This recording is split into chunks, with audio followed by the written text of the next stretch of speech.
Hello, Chef Isabella here with Mansfield ISD Student Nutrition with another edition of Meal Inspirations. We are still in the midst of our Farm Fresh Challenge, and this week we are featuring Texas-grown corn, and we'll be serving corn on the cob at all of our elementary schools this Friday, April 30th. Here's some interesting facts about corn that grows in Texas.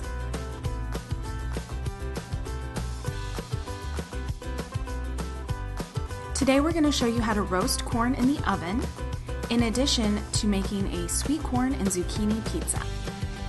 Here we have our sweet corn on a cookie sheet in a 400-degree oven where we'll roast it for 30 to 35 minutes, and then we're going to allow it to cool to room temperature so that we can handle it. We're going to grab a section of the husk and the silk and pull back, and then we're going to take the rest, kind of work it around, pull it all the way down, and then snap it off at the end. And as you can see, we have super easy to peel sweet corn roasted in our oven. The next step is to remove the corn from the cob for our sweet corn and zucchini pizzas. So here we have a prep bowl with a smaller bowl inverted inside, and we're just going to take our knife and run down the length of the corn, cutting those kernels off, and then rotating it a quarter turn or so, and continue until all the corn has been removed from the cob. We're going to go ahead and remove that smaller prep bowl and just break up all those little kernels so that they're ready to go. Next, we're going to move on to our setup for our sweet corn and zucchini pizza. Here we have cheese, marinara, our zucchini, garlic powder, Italian seasoning, olive oil, Parmesan, and naan bread.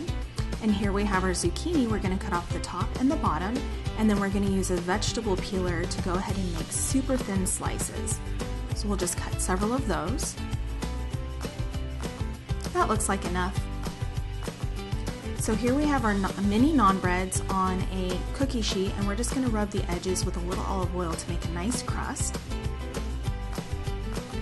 Then we're going to take our marinara sauce and put about a tablespoon on each pizza. There we go. And we'll go ahead and lay our zucchini down. This is a great way to incorporate a vegetable if you have picky eaters. It doesn't have a super strong flavor because it's so thin, but they still get a little bit. And next, our sweet corn. Then we're going to sprinkle some of the garlic powder over the zucchini and the corn, along with a little Italian seasoning, just to give it that extra kick of flavor. We'll top it with some shredded mozzarella cheese. We do about a quarter cup per pizza, but you can do more or less depending on your preference. And of course, so that crust is nice and delicious, we're adding some Parmesan cheese around the edges. And for those with some more adult taste, we're adding some heirloom baby tomatoes and some green onions and some red onions. Then we're going to pop them in a 400-degree oven for 5 to 7 minutes until that cheese is nice and melty and browned. And here we have our finished pizzas. And here it is on the plate, ready to enjoy. Here are the recipes that we've shared with you today, and we hope that you give them a try at home. And as always, we look forward to you sharing your meal inspirations with us on our social media. I can't wait to see what you make.